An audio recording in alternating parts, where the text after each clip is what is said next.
Hey, what's up, everybody? It's your girl, Coco Loco, co-host of Loveless Lives podcast. You can follow me on IG at Coco_Loco208. Today, we have an entrepreneur, philanthropist, and an artist, Image. Hey, what's up? So, what's up, Image? All right, tell us a little bit about yourself. I'm most definitely I'm an artist, father first. I'm going to mention entrepreneur. That was a fire intro, by the way. I appreciate that. Business owner, laid back dude, for real. Okay. You know. All right, so let's get into the interview. Tell us where the name Image came from. I always wanted my name to have E in it, or like little E or Easy E. I'm like, I can't do Easy. You know what I'm saying? I respect Easy too much to try to come in as Easy. So when we thought about imagery, we thought about what is music. Okay. And it's drawing a picture. It's telling a story. And you can look at one picture and see it from many angles. And when we came up with that concept, I ran with it and replaced the I with an E. You know. Okay, that's what's up. That's what's up. Tell us a little bit what it was like for you growing up. Growing up was actually alright, for real. Grew up in Urban Crest, Ohio. Grew up in the Hollow, for real. It's a apartment building with 200 units. Okay. And like we all know each other, so it was kind of like a big family type thing. You know what I'm saying? I know your mama, your grandmama. You feel me? Like my pops working, and he worked out there. So we was always, you know what I'm saying? Like I always around my pops a lot. And my dad always cooked, so it was always like a big barbecue type scene at the crib almost every day. Okay, that's dope. That's dope. At what age did you start rapping? To be honest with you, I started rapping back when I was a kid. I used to read Dr. Seuss books. Okay. And it's funny, like I used to read them, like I like the way Dr. Seuss flowing, for real. You know what I'm saying? Dr. Seuss, my bad. And I started writing from there. So I would say from grade school, toddler, when I was, learning how to write and form sentences, is when I grew a love for poetry first. Okay. And then it turned into music from there. Okay, that's what's up. Tell us a little bit about your influences, inspirations, artists you admire the most. Artists that inspire me the most, my favorite artist hands down is Wayne. Rick Ross, I like the way Ross flows on certain music. It's like the trap gala is what I like to call it. Okay. He spit that type of rawness on track. So most definitely part of my inspiration comes from them. Okay, that's what's up. Oh, this is a good one. Who would you most like to collab with? Oh man. So for the longest, my answer obviously was Nip, but unfortunately due to that tragic situation, I will no longer get that opportunity. But going forward right now, I think I most definitely like to collab with Mozzie. Okay. I think he a dope artist. A lot of people ain't really hip to him the way that I feel like he should be out there. But I feel like he a dope artist. Him, Benita Butcher, artists like that. Okay, that's what's up. Those are some great artists. Paint a picture of what it looks like when you're in the studio recording your music and writing. So the writing process, that comes to me in waves. Okay. So for one of my songs, I'm listening to a beat, and the beat just kind of catches me. So I'll pull over. Mind you, it's like 4 or 5 o'clock in the morning. Okay. And I pull over to the side of the road and start writing, which is actually how Joys of Pain came about. Okay. I heard the beat and the words just started coming to me, and I was just sitting on the side of the road, like a little late, and I just was kind of like having a therapy session with myself. Okay. And then that turned out to be the first track, the intro for Joys of Pain. For Lost Roses. Okay, and then what does it look like when you're in the studio? Like, what's your studio vibes? Studio vibes. I usually try to go in there and I try to get it done. I understand everything is about money and monetizing everybody there to make money. So I don't like to work with artists that goes to the studio and write it while they at the studio. Like, you need to take your time in the gym, and when it comes time for game time, I need you to be ready for that. So for me, when I go in there, I try to stay in the booth the whole entire time I'm there. I'll let the engineer change the tracks, and I'm just going. That way I keep that energy up, I keep that flow up, and I ain't wasting no money, ain't wasting no time. Okay, that's what's up. Okay, so let's talk about Lost Roses. How did the EP get its name, and what inspired it? Great question. Lost Roses is a personal project for me, to be honest with you. Lost Roses, the title in itself represents the people that don't get their flowers. Okay. It's a lot of people that put in work behind the scenes. Every neighborhood got a Nipsey in it, but you will never see them get their flowers for real. So, in essence, I just made that title for the people that are active but don't get no recognition. Not even saying that we necessarily want it, but it's good to get that. You know what I'm saying? Check up on your strong friends. I've always been a strong friend, but you know what I'm saying? But a lot of us don't get our roses. Okay, I like that. So what are some of the challenges that you faced since starting music? To be honest with you, sometimes I listen to great artists, right? And sometimes that like demotivates me, you know what I'm saying? Like I might listen to Cole, I might listen to K Dot, you know what I'm saying? I might listen to certain artists. I'm like, man, I ain't nowhere near where you need to be at, you know what I'm saying? Or where they at. And I'm like, I'm like, nah, I gotta keep going forward. And to me, it's not even about being the best, but I feel like as a perfectionist, I try to be the best at anything that I do. So I feel like that sometimes creates a challenge. Okay. There's times I throw away verses because I feel like that wasn't my best self on that project. So I feel like I'm kind of my worst own critic. Okay, so very good. Okay, working hard. I love that. So if you could change anything about the industry, what would it be? I feel like it would just be the finesse. I feel like behind the scenes, a lot of finesse go on. I just wish that everybody said and did what they sold. Everybody can see, you know, like if you say you wanna do a video, you say you're gonna set this up, you say this venue is booked or whatever the case may be, like make sure that is solid. You know what I'm saying? Like stand on what you say. And I feel like a lot of people really don't stand on that. Okay.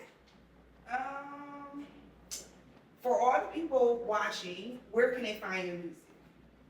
All platforms, or streaming platforms, where you listen to your music, podcast apps, so you're talking Spotify, Tidal, Deezer, Shazam, Apple Music, YouTube, the whole nine.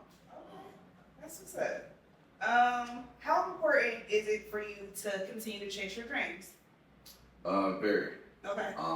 Because even though right now it looks like I got tunnel vision on this, I have dreams of other dreams. It's like a branch off. So right now this is more so like an introduction into what I really want to do, my ultimate goal.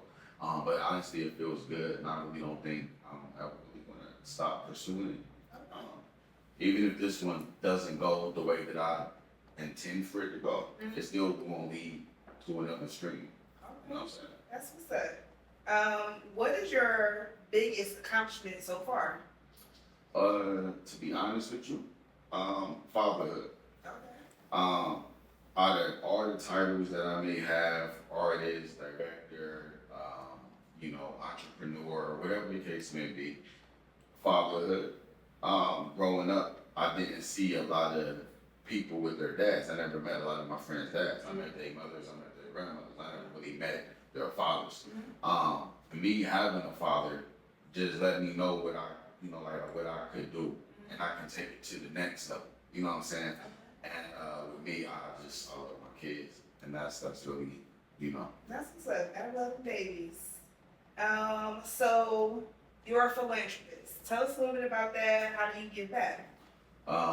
So as far as that goes, when I came home in 2012, sorry about that. When I came home in 2012, my probation officer wanted me to get into different programs and volunteer.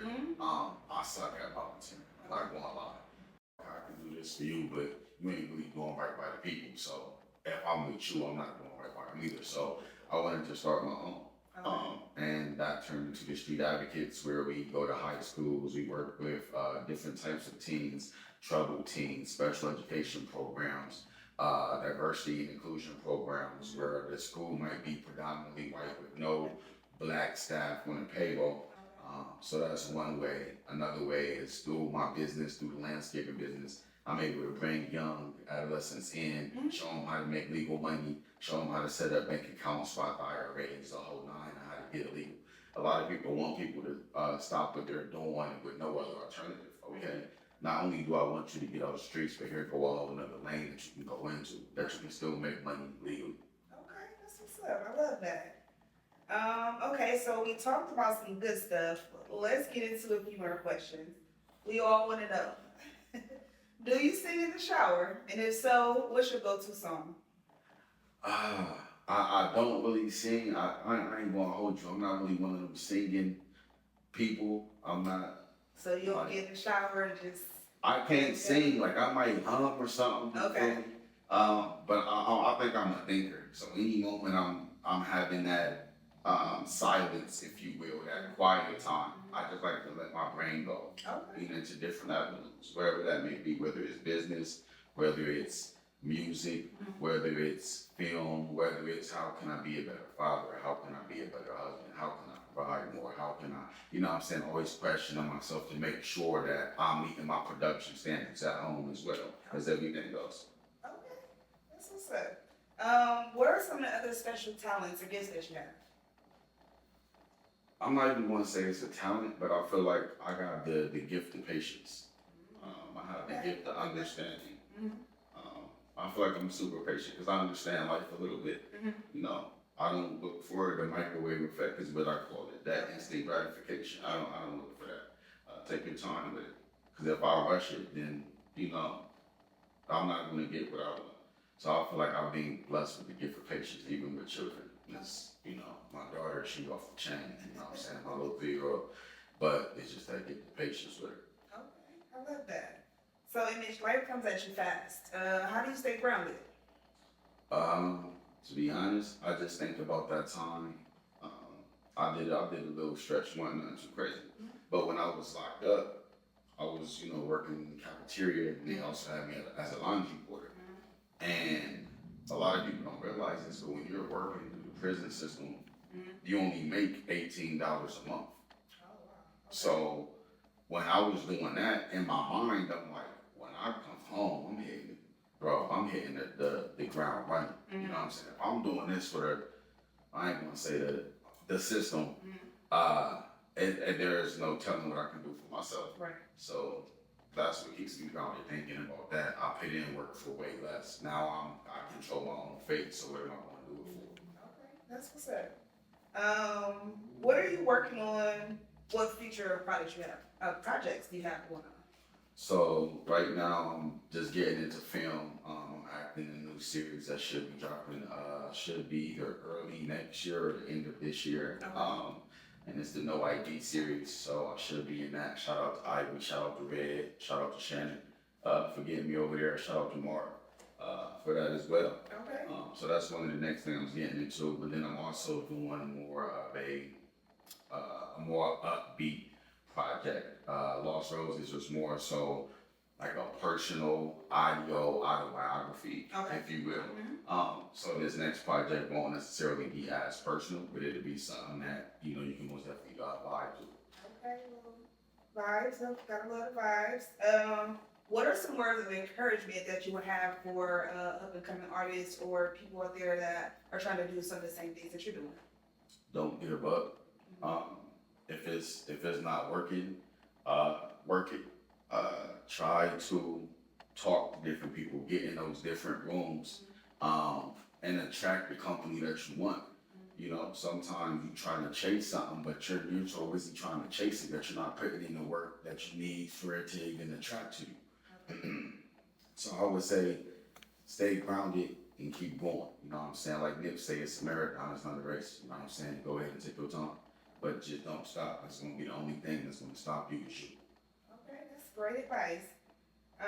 What's some of the best advice you've ever been given? Don't expect me from other people. That's good. Okay. That's, sometimes, we hurt ourselves. Like, oh, this person did this wrong, or this person acting like this, or really, we put that expectation on them. So, in order to protect one's peace, just don't expect anything, to be honest. If it comes, cool, and take it humbly and graciously. But if it don't, let it be. So what does Matt Hagberg mean to you? That's my dog. So Matt is a producer, engineer here in the city. And from the past 7-8 years, that's the only engineer I let mix, master my work, produce my work. Dope guy, and like if it wasn't for him, you wouldn't hear none of the music that I had. You know, real important guy. Okay. So, is there anything else you would like to add? Most definitely, I got to shout out Miss Teka. I appreciate you. Thank you for all that you do. Appreciate the Q&A. You set everything up perfectly. And I'll be seeing you soon. Okay. So one more time, just tell us again where we can find your music, where we can follow you. Most definitely follow me. I am Image UBC on IG, and then my music is out on all major platforms. So from Amazon Music to YouTube to Spotify, Tidal, go check it out, man. Run it up for me. Okay. Cool. All right. So once again, I'm your girl Coco Loco. Thanks for watching. You can follow me on IG, Coco_Loco 208. That's all I got. Yeah. Twerk some